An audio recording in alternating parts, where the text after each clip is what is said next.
নমস্কার বন্ধুরা, সোনারূপার হেসেলে সবাইকে স্বাগত।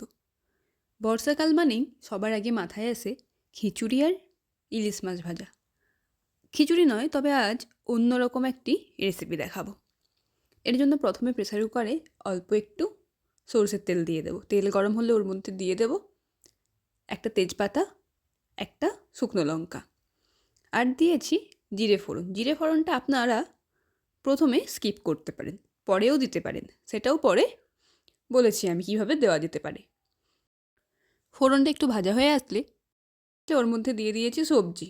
আমি এখানে শুধু আলু দিয়েছি, আপনারা চাইলে গাজর, সয়াবিনও দিতে পারেন।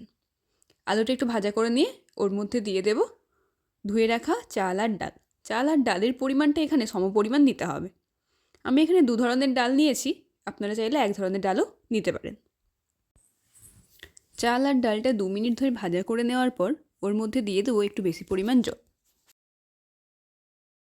চাল ডালটা যাতে সেদ্ধ হয়ে যায় ভালো করে। জল দেওয়ার পর ওতে দিয়ে দেবো পরিমাণ লবণ, হাফ চা চামচ হলুদ গুঁড়ো, হাফ চা চামচ ধনে গুঁড়ো, হাফ চা চামচ জিরে গুঁড়ো। সমস্ত উপকরণ ভালো করে মিশিয়ে নিয়ে প্রেসার কুকারের ঢাকনা বন্ধ করে 8 থেকে 10টা সিটি দেওয়া পর্যন্ত আমরা অপেক্ষা করব। এবার বলে দিই অন্য পদ্ধতি। প্রথমে যদি আমরা জিরে ফোড়নটা না দিই, তাহলে পরে অন্য একটি পাত্রে শুকনো লঙ্কা আর জিরে ফোড়ন দিয়ে তেল গরম করে নেব।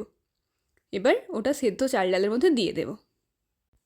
চাল ডাল ভালো করে সেদ্ধ হয়ে গেলে গরম গরম ভাজা ইলিশ মাছের সাথে সার্ভ করুন এই সুস্বাদু রেসিপিটি।